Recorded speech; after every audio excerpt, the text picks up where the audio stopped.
para o alimento do nosso coração, a palavra de Deus. Romanos capítulo 2. Começamos hoje o capítulo 2. Romanos capítulo 2. Eu preparei para irmos até o versículo 4, mas como eu disse, eu não quero me estender. Então nós vamos até onde nos for permitido. Se não der para ir até o versículo 4, não tem problema. Semana que vem continuamos. Então,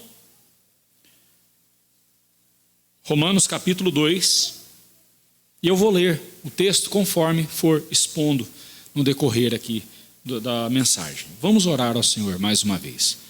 Pai bendito, eu quero agradecer ao Senhor pela vida de cada pessoa aqui, cada irmão, cada família, cada criança. Eu louvo ao Senhor Deus, de todo o meu coração, por ver crianças nessa igreja. A alegria que isso dá ao meu coração e a alegria que isso traz para mim, em pensar que haverá continuidade dessa igreja através dessas crianças, eu louvo ao Senhor Deus, de todo o meu coração. E eu peço ao Senhor que ajude cada um de nós, nesse instante, a focar na palavra do Senhor. E dê, ó Deus, a porção que o Senhor quer para cada um. Cada adulto que precisa entender o que precisa ser entendido. Cada criança, ó Deus, seja também abençoada pelo Senhor de acordo com a tua vontade. E essas crianças possam absorver também a verdade da palavra do Senhor em seus tenros corações e já serem guiados por ela, Senhor Deus. Peço a bênção do Senhor sobre mim. Sei, ó Deus, das minhas limitações, sei, ó Deus, das dificuldades que eu tenho em, às vezes, expressar-me, mas eu sei que o Teu Santo Espírito não tem dificuldade alguma em aplicar a cada coração, cada parte da Tua palavra. Eu te peço isso, Pai, e suplico em nome de Jesus. Amém. Então, havendo falado da situação dos gentios, lembre-se que o capítulo 1, Paulo tratou sobre a deplorável condição espiritual dos gentios. Agora, Paulo se volta para os judeus, para o povo da aliança. A partir do capítulo 2, ele passa a mostrar a situação dos judeus. E diz: vocês não são nem um pouco diferentes dos gentios. Vocês também estão na mesma condição espiritual deplorável em que os gentios se encontram. Vocês são igualmente culpados, igualmente pecadores. Veja o que ele diz agora. Então, mas há uma discussão aqui. Mas ele estaria falando dos judeus mesmo? Sim, lá no versículo 17 vai ficar claro para nós, embora seja só no versículo 17 que ele mencione ali os judeus, mas todo o capítulo 2 ele está falando dos judeus. Toda a linguagem que ele usa diz respeito aos judeus. Então, o pecado e a culpa dos judeus. Esse é o assunto que nós vamos ver em todo o capítulo 2. O pecado e a culpa dos judeus. Então, a primeira parte desse capítulo, que vai do versículo 1 ao versículo 4, onde os assuntos principais são o julgamento hipócrita e moralista dos judeus para com os gentios. E esse julgamento hipócrita, você vai ver por que hipócrita, revela não só o mesmo grau de pecaminosidade, revela não só que os judeus são igualmente pecadores como os gentios são, mas revela também o pecado de desprezarem a bondade de Deus. Eles cometeram exatamente o mesmo pecado que os gentios. Os gentios, diz a palavra de Deus, que eles desprezaram Deus. Eles detiveram a verdade pela injustiça, ou seja, eles negaram Deus, eles rejeitaram Deus. Os judeus também fizeram isso. Eles desprezaram o Senhor, desprezaram a bondade de Deus. Veremos isso nesses versículos. Começando com o versículo 1, ele diz assim: portanto, és indesculpável. Observe que ele disse a mesma coisa dos gentios, lá no capítulo 1, versículo 20. Ele disse a mesma coisa, os gentios são indesculpáveis. Agora ele diz para o judeu: portanto, tu és indesculpável, ó homem. Ele diz: você é indesculpável.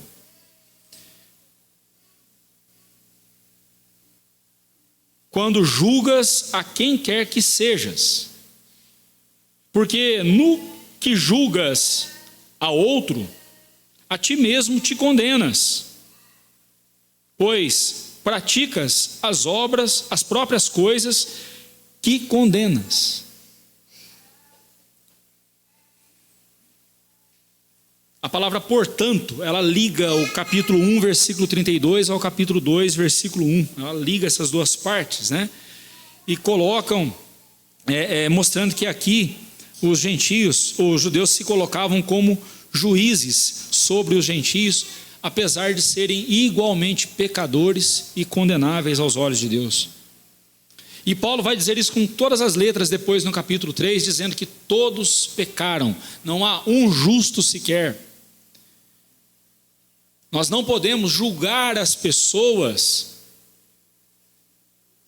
Há um julgamento que Cristo nos permite fazer, mas esse julgamento aqui é um julgamento hipócrita. Os judeus olhavam para os gentios e condenavam nos gentios coisas que eles praticavam. E por isso Paulo diz, vocês são indesculpáveis, né?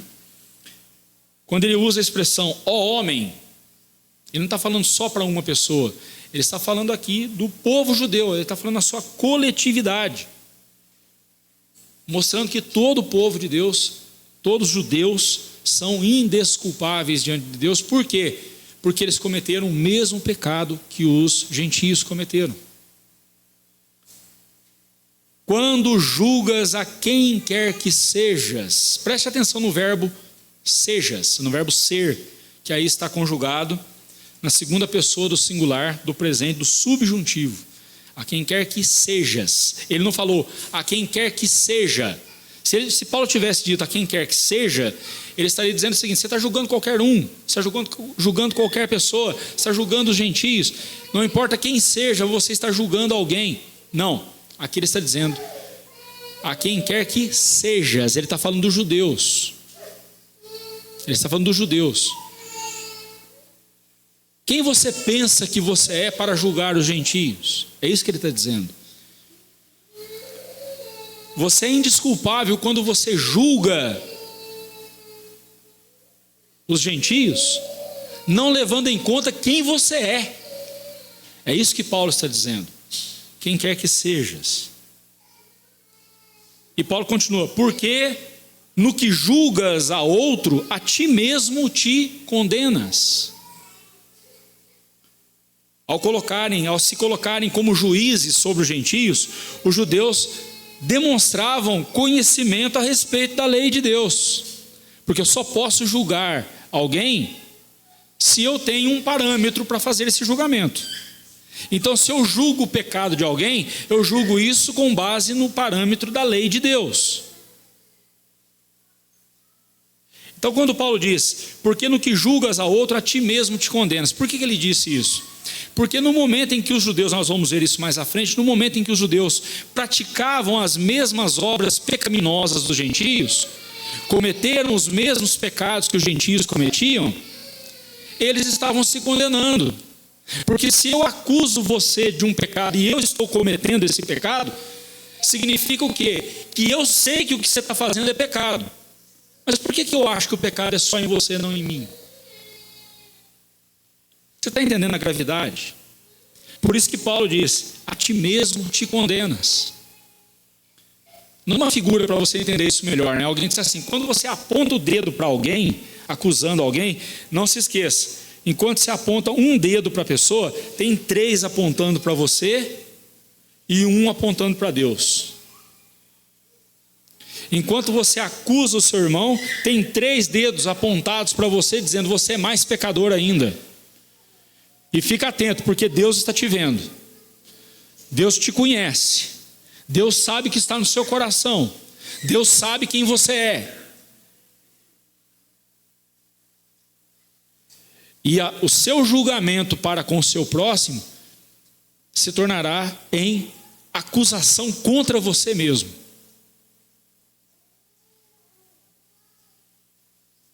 Toda vez que você ler esse versículo, lembre dessa cena. Um dedo apontado para o irmão, 3 apontando para você e 1 apontando para Deus. Lembre-se disso, tá? O Senhor Jesus, lá em Mateus 7, versículo 1 e 2, ele diz assim: não julgueis para que não sejais julgados, pois com o critério com que julgardes, sereis julgados. E com a medida com que tiverdes medido, vos medirão também. Aí vem essas pessoas que buscam licença para viver no pecado, diz assim: não julgue, não julgueis, você não pode me julgar, o que eu estou fazendo, você não pode me julgar. Geralmente em rede social que a gente vê isso, né? Aliás, é o ambiente mais nocivo que possa haver, se você não sabe usar. Mas a pessoa diz: não julgueis. E para muitas pessoas o não julgueis é uma licença para: me deixe pecar sossegado, não fique pegando no meu pé. Mas observe que o Senhor Jesus disse: não julgueis para que não sejais julgados. Mas mais à frente, se você continuar lendo Mateus capítulo 7, logo ali no versículo 5, do 4 e 5, ele diz: tira a primeira trave do teu olho, e então verás claramente para tirar o cisco do olho do seu irmão. Jesus não está falando de olho, de cisco no olho, ele está usando uma figura de linguagem para falar de discernimento e de pecado, coração puro e coração sujo. O que ele está dizendo é o seguinte: com pecado em meu coração, com pecados não confessados em meu coração, eu não estarei apto para ajudar você a vencer os pecados na sua vida. Por quê? Porque eu estarei com discernimento sujo, o discernimento é como se fossem nossos olhos, eu estarei com os olhos cheios, com uma trave enorme, nem com cisco, mas com uma trave enorme, uma lasca de pau enorme dentro do meu olho, me impedindo de ver o cisco. Mas engraçado que eu consigo ver um cisco no seu olho, mesmo tendo uma trave no meu. Jesus parte do princípio de que o principal pecado está em mim, o principal pecador nessa situação sou eu. E enquanto eu não trato do meu coração, eu não estarei apto para ajudar você a tratar do seu. Porque se eu fizer isso, eu estarei sendo um hipócrita. Agora, no momento em que eu trato do meu coração na palavra de Deus, eu me afasto do pecado, então, e eu afasto o pecado de mim, então eu consigo ver claramente, eu consigo ter discernimento espiritual para ajudar você a vencer a sua luta, para ajudar você a tirar o pecado do seu viver, do seu coração. Por isso que Jesus falou: não julgueis para não serem julgados, ou seja, não julgue de qualquer forma. Não julgue o seu irmão, não julgue o próximo, tendo o seu coração sujo, porque se você fizer isso, você também será julgado na mesma proporção, com a mesma medida que você está medindo o outro, você também será medido. Na mesma medida em que eu chamo você de um pecador miserável, Deus me chamará de pecador miserável. Por isso é que eu não posso ajudar você estando eu no pecado. Aí você fala: pastor, mas então quem é que pode fazer isso? Todos nós somos pecadores, pecamos todos os dias. A questão é como nós temos lidado com os nossos pecados. Há arrependimento em nosso coração, há tristeza por ter cometido pecado, há confissão, confessamos a Deus o nosso pecado, ou simplesmente vamos levando do jeito que dá. Aí quando eu vejo meu irmão pecando, aí eu chego lá todo santarrão e digo: pare de fazer isso, meu irmão, isso é pecado. Você não pode fazer isso, você está desonrando a Deus. Que coisa feia, que coisa horrorosa. Isso é hipocrisia, irmãos. E era isso que os judeus estavam fazendo. Note que o Senhor Jesus não nos impede de fazer julgamento. Ele nos impede de julgar estando com a vida torta, com a vida suja, com o discernimento comprometido pelo pecado. É isso que ele nos impede. Mas quem eram os judeus? Estes que olhavam para os gentios e diziam: vocês são os pecadores miseráveis que estão indo para o inferno. Quem eram os judeus? Mais à frente, lá no capítulo 9, versículo 4 e 5, abra sua Bíblia lá comigo, capítulo 9 de Romanos, versículo 4 e 5, nós não vamos comentar esse texto agora, isso aí eu farei daqui a alguns meses, permitindo o Senhor. Ele diz assim: são israelitas. Pertence-lhes a adoção, ou seja, os serem recebidos na família de Deus, né? Adotados por Deus, e também a glória, ou seja, a glória de terem Deus como seu Deus. Pertence às alianças, à legislação, ou seja, a lei que Deus deu a eles, o culto e as promessas. Deles são os patriarcas, Abraão, Isaque, Jacó, e também deles descende o Cristo, segundo a carne, o qual é sobre todos, Deus bendito para todos sempre. Amém. Paulo, então, aqui nesses 2 versículos, ele nos mostra quem eram os judeus. E por conta dessas bênçãos que eles receberam, os judeus, em vez de olhar para Deus com humildade, em vez de servirem a Deus com amor, o que eles fizeram? Subiram no salto, arrebitaram seu nariz e se colocaram como arrogantes. Nós somos os melhores. Não há povo melhor do que nós na face da terra. Nós somos o povo de Deus. Você é só um pecador miserável. Lembra lá do fariseu e do publicano, na parábola que Jesus contou? Os dois ali no templo. O fariseu em pé, querendo ser visto pelas pessoas. Se colocou em pé e orava a Deus dizendo: Senhor, dou graças ao Senhor, porque eu jejuo tantas vezes por semana. Eu dou o dízimo de tudo o que ganho, não deixo passar nada. Eu oro tantas vezes por dia. Olha, Senhor, que privilégio o Senhor tem de ter a mim como seu servo. Quase que dá para ouvir isso na boca dele, né? Mas eu não sou igual a esse cão sarnento. O cão sarnento sou eu que estou dizendo, tá? A Bíblia não fala isso. Mas eu não sou igual a esse homem aqui, igual a esse publicano, pecador.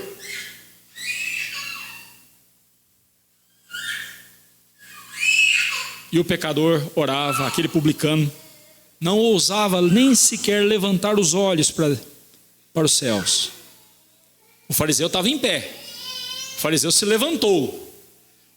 O publicano nem os seus olhos ele levantava. Ele de cabeça baixa ali, orando ao Senhor, dava murros no seu peito. Aquela postura de alguém que está se lutando consigo mesmo, né? Batia no peito e dizia: Senhor, tem misericórdia de mim, Senhor. Eu sou um pecador, Senhor. Ser propício, ou seja, tem misericórdia de mim. Jesus termina dizendo assim: digo-vos que este desceu justificado. Ele se levantou e foi embora perdoado por Deus. O fariseu orava de si para si mesmo. A oração dele nem bateu no teto. Se batesse no teto, ainda tinha subido um pouquinho, né? Mas ele orava de si para si mesmo, né? Como se ele estivesse diante do espelho dizendo: olha só como que eu sou lindo, olha como eu sou maravilhoso, olha como eu sou santo, né? Aqueles bombadão de academia que fica lá em frente ao espelho, né? Bem isso. Bem isso.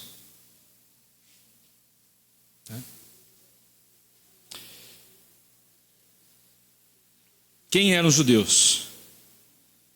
Nós ressaltamos aqui que essa passagem para contrastar os judeus com os gentios, no tocante ao que Deus fez por eles, e não para mostrar que eles eram melhores, como eles se achavam, melhores que os gentios. Quando eu ressalto aqui Romanos 9, 4 a 5, é para mostrar que eles tiveram tantas bênçãos, tiveram tantos privilégios, mas não levaram a sério a responsabilidade que esses privilégios trazem. Cada privilégio, cada bênção que nós recebemos da parte de Deus, também trazem consigo responsabilidades. O bebezinho que você segura nos seus braços É uma bênção, é uma herança que Deus te deu. Os filhos que você tem são herança do Senhor. É bênção na sua vida.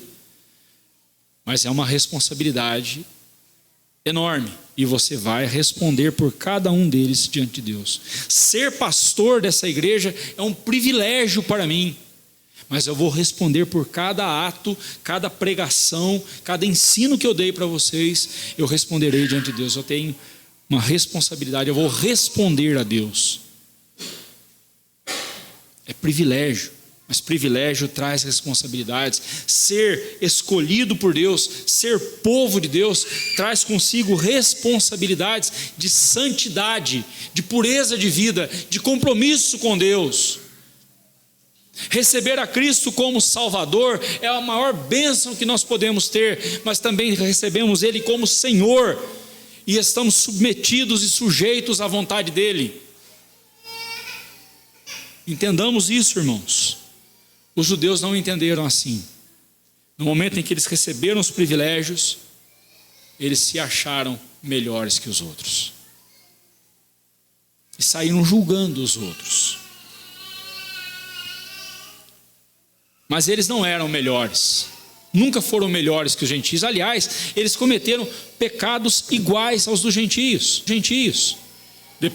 Depois você lê na sua casa o trecho de Números, capítulo 31 a 35, e você vai ver o que aconteceu ali na região de Kibroth Hataavá, era o nome da região. O que aconteceu ali? O povo estava reclamando que não tinha mais carne para comer, e Deus mandou codornizes para o povo, e o povo comeu, se entregou ali à gula, comeu mais do que podia comer. A Bíblia diz que eles chegaram a passar mal, e as carnes, das codornizes lhes saíam pelos narizes. Eles ficaram enfastiados, passaram mal e muitos morreram.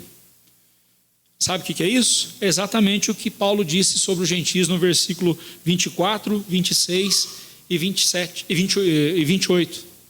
24, 26 e 28. Deus os entregou a si mesmos. É isso que vocês querem? Então, tá, comam. Se empanturrem com codornizes, aí comam à vontade. Comam até passar mal, comam até morrer. Isso é entregar os homens a si mesmos. O mesmo pecado que os gentios cometeram. Os gentios foram idólatras? Sim.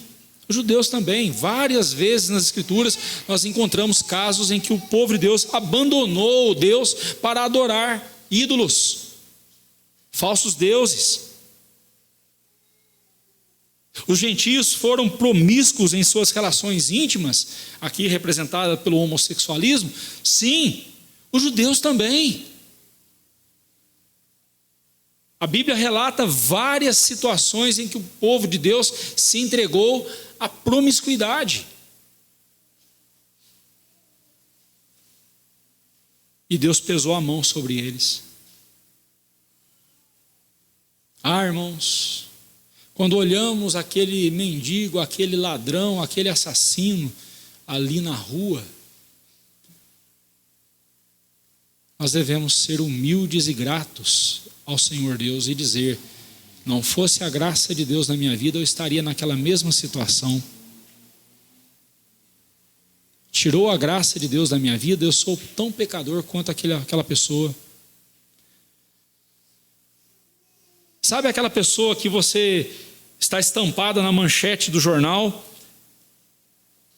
o crime que ela cometeu, o caso ali de corrupção, e você sente asco quando vê uma coisa dessas? Lembre-se, não fosse a graça de Deus na sua vida, você estaria na mesma situação. Os judeus não estavam julgando os gentios por pecados que eles, os judeus, não praticavam. Pelo contrário, eles estavam julgando os gentios por pecados que eles, os judeus, praticavam também. Seria como se eu estivesse com objetos que eu roubei de alguém, chamando você de ladrão, e você olha para as minhas mãos e vê ali aqueles objetos. Só, mas espera aí, que moral você tem para me chamar de ladrão?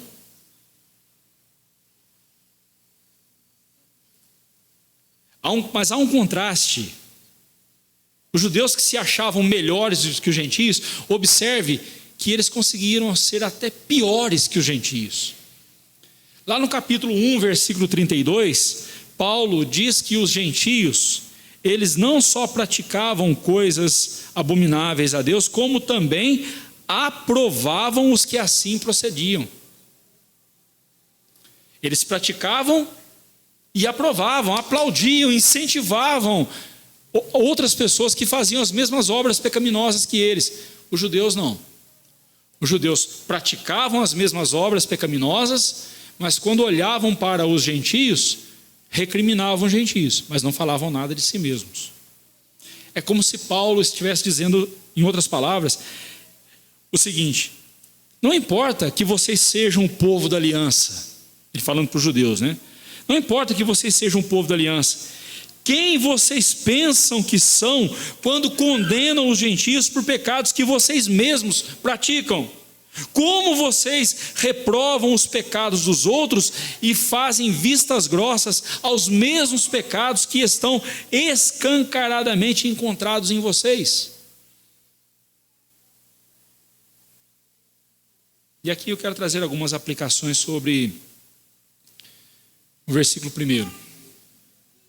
E nós vamos ficar só no versículo 1 hoje. Cuidado com o julgamento que você faz dos outros. Tome cuidado. Ao julgar alguém, tenha absoluta certeza de ter tirado do teu olho a trave que nele há. Toda vez que você olhar para um pecador, lembre-se, você é mais pecador do que ele. Não fosse a graça de Deus na sua vida, você estaria em condição igual ou pior que aquela pessoa. E se você nesse momento estiver dizendo assim, mas para aí, o pastor está exagerando, o pastor está exagerando, eu nunca cometi o pecado que fulano cometeu, eu nunca fiz algo. Irmãos, não se trata do tipo de pecado que a gente comete, se trata do fato de que somos pecadores e merecedores da condenação. Esse é o ponto.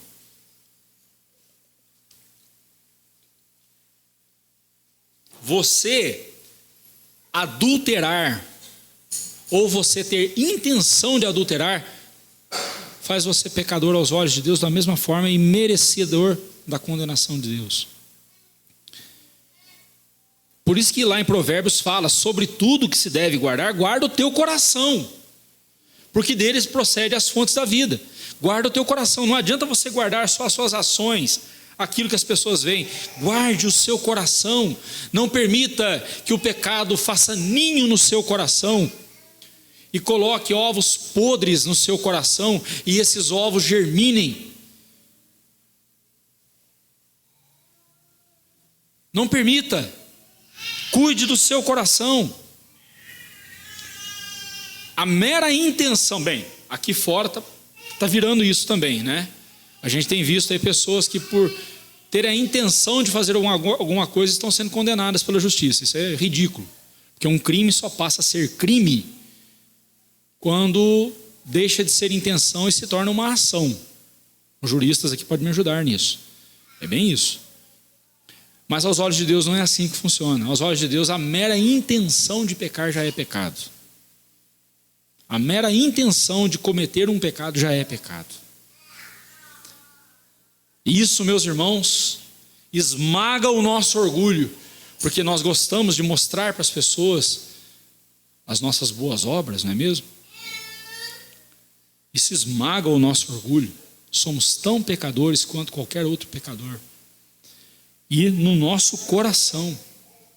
Por isso, com discernimento, comprometido e corrompido pelo pecado, com seus olhos cheios de traves, você não pode se colocar como juiz do seu próximo, porque você vai julgar errado, vai julgar mal e pior, vai atrair sobre você não só o julgamento dos outros, mas o julgamento de Deus, a ira de Deus contra você. Ele próprio, o próprio Deus, julgará você conforme a verdade do seu santo caráter.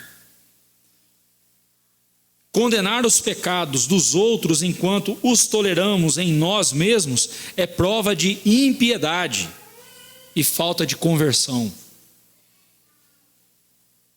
Então, quando eu condeno o pecado de alguém e estou praticando esse pecado e não condeno esse pecado em mim mesmo, eu estou mostrando algo pior, eu estou mostrando que nem convertido eu sou. E se eu não sou convertido, eu não sou salvo.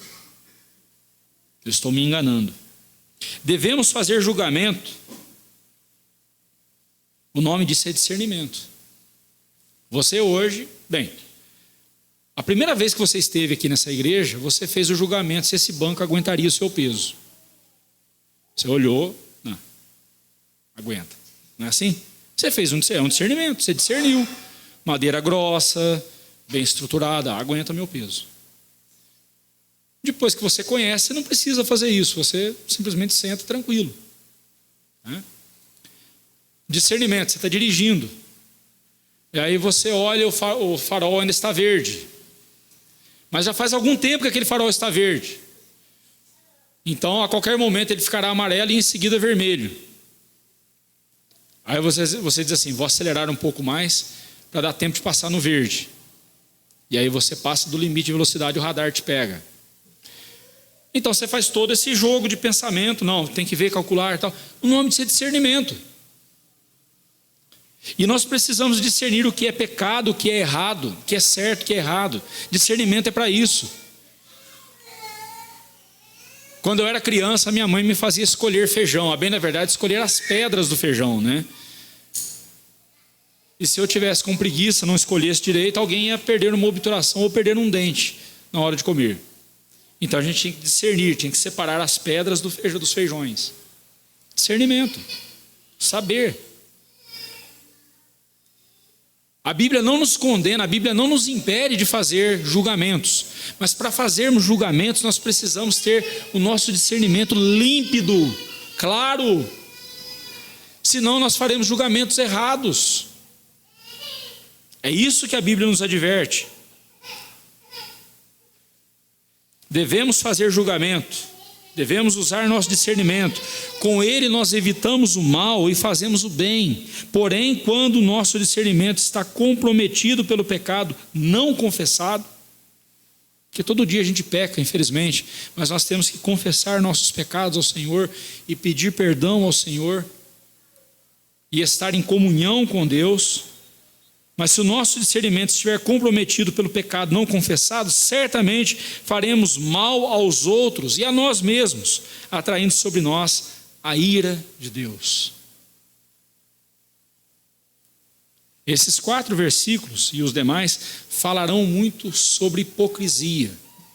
Semana que vem nós veremos mais sobre isso. Por enquanto eu quero que você entenda, eu não sou melhor do que ninguém. A única diferença que eu tenho entre qualquer outro pecador é a graça de Deus. E sem a graça de Deus na minha vida, eu estaria numa condição deplorável espiritualmente falando. Em segundo lugar, eu não tenho que sair por aí caçando os pecados dos outros, enquanto esses pecados estão dentro de mim.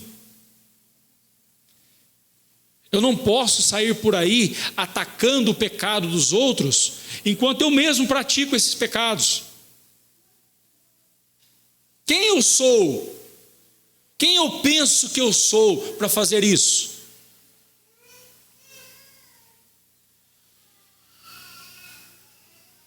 Esta semana, quando você estiver diante de uma situação assim, lembre-se dessa pergunta: quem eu penso que eu sou para condenar alguém? Quem eu penso que eu sou? Quem eu sou de fato? Com isso eu não estou dizendo que você não deve fazer julgamento nenhum. Não, de jeito nenhum. Você deve fazer.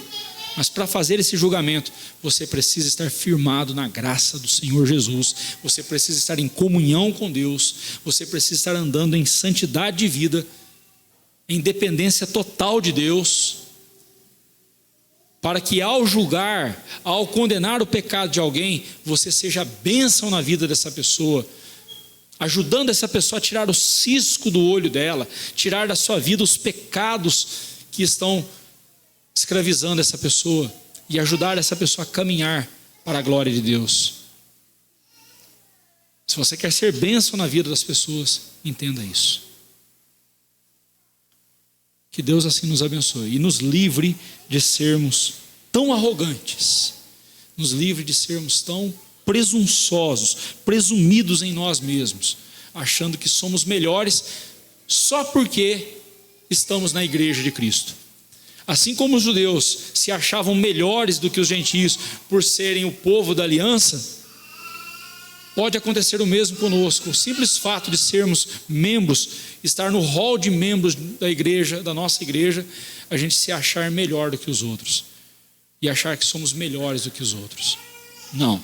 Se nós não estivermos em Cristo Jesus, se não estivermos nele, estamos na mesma condição deplorável de qualquer pecador. Que Deus nos livre de tamanha desgraça. Amém.